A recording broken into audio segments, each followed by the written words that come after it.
Բարև ձեզ հայրենակիցներ։ Հայաստանյան իշխանությունների գործունեության նկատմամբ գիտակից մասաների ընդվզումը, լինի դա երկրում, թե արտերկրում, դա ստերևույթին պայքար է Հայաստանում տիրող նեգատիվ երևույթները վերացնելու, կամ որ նույնն է հիվանդ իշխանության հետևանքները վերացնելու համար։ Իսկ հիվանդության հետևանքները դրանք առաջին հերթին համընդհանուր կոռուպցիան է, սահմանադրական իրավունքների ոտնահարումներն են, պետական բյուջեի թալանն է եւ այլ նեգատիվ երևույթներ, որոնք բուն հիվանդությունը չեն, այլ հիմնական հիվանդության հետևանքներն են կամ ախտանիշներն են։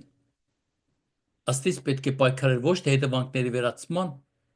այլ բուն հիվանդության դեմ, այլ խոսքով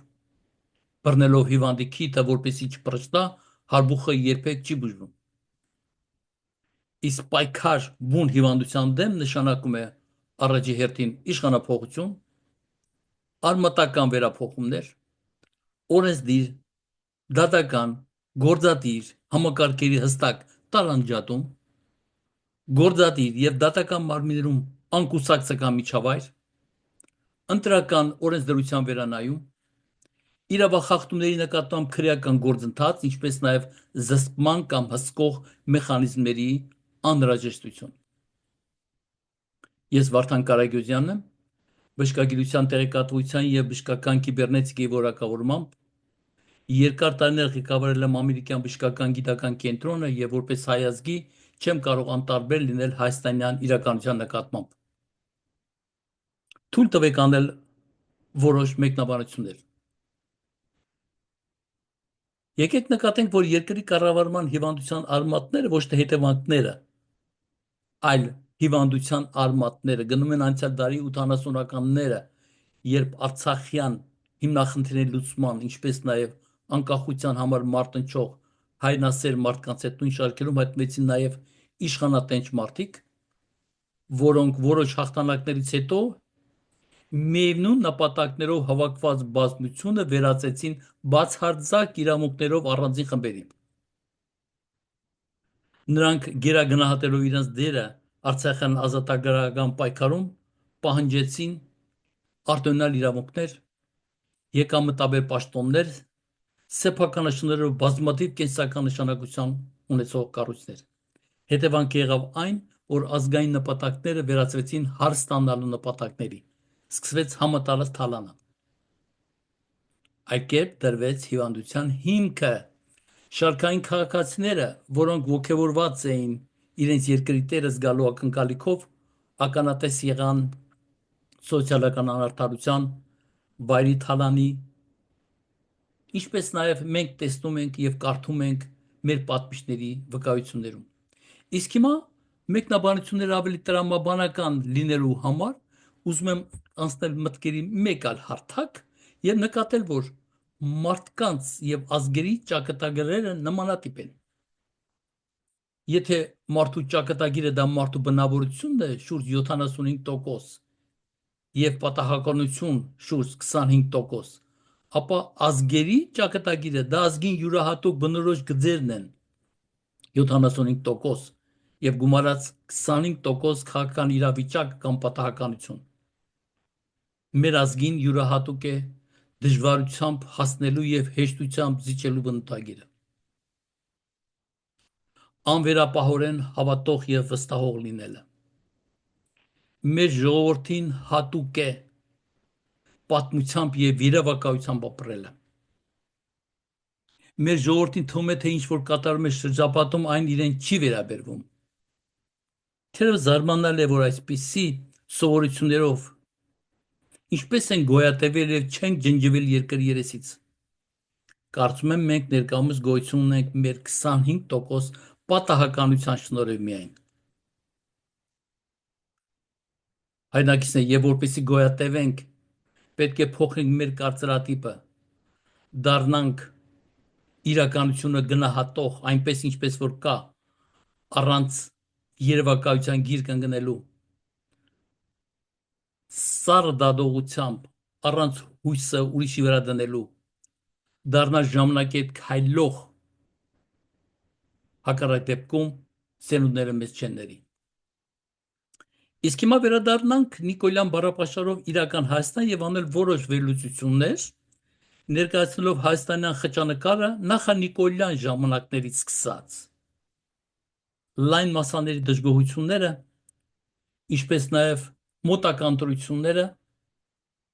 ստիպեցին Սերժ Սարգսյանին անել շախմատային նորամուծություններ։ Նա կարծում էր, որ շախմատի ֆիգուրը տեղաշարժելով այն պետք էր մնալ իր տեղում այնքան ժամանակ, մինչև ինքը որոշեր տեղաշարժել։ Ցավոք իրական կյանքը շախմատ չէ եւ ֆիգուրները կարող էին տեղաշարժվել ինքնուրույնաբար, ինչպես եղավ Փաշինյանի դեպքում։ Փաշինյանն ունելով խաղադաշտ, որին նեցուկեր նախկին վարչապետը իր հերթին զարգացրեց հաջողությունը կատարելով բազմավեկտոր քայլեր։ Մասաներին հավատ ներշնչելու նպատակով նրանց հետ խոսում էր հասարակ քաղաքացու ականջին հաճոալեզու բառապաշարով խորամանկորեն տալով շռայլ խոստումներ։ Իսկ նախկիներին հաճոանալու համար ընտրական դաշտ բերեց, նախապես հուսալով մասաների անհանդուրժողությունը, հետևաբար իր հաղթանակը։ Նախկիների գոյությունը քաղաքական դաշտում բարենպաստ էր նաև նրանով, որ բացակայում էր որևէ նոր քաղաքական ուժ, որոնք կարող էին այլընտրանք լինել։ Փաշինյանը նախկիներին վախեցնելով բազմահազար ժողովրդական ցույցերով նպատակ էր հետապնդում որքան հնարավոր է շատ թալան վերադարձնել, սակայն ոչ այն նպատակով, ինչպես իրեն ներկայացում էր բազմահազար ցույցերի ժամանակ, այլ ինչպես պարզվեց հետագայում վերադարձած թալանը յուրացնելու նպատակով։ Ներկայումս Հայաստանում քաղաքական իրավիճակը հիմնականում պայմանավորված է Փաշինյանի անվերահսկելի վարքագծով։ Վերջերս խորհրդարանում Նիկոլ Փաշինյանի վարքագիծը ստիպեց ինձ մեկ անգամ եւս անդրադառնալ նրան բժշկագիտական տեսանկյունից։ Երկար տարիներս հորդորել եմ խորհրդարանի ընդդիմադիր падգամավորներին կազմակերպել ստորագրահավաք վարչապետի հավանական նեյրոհոգեկան հիվանդություն հայտնաբերելու նպատակով,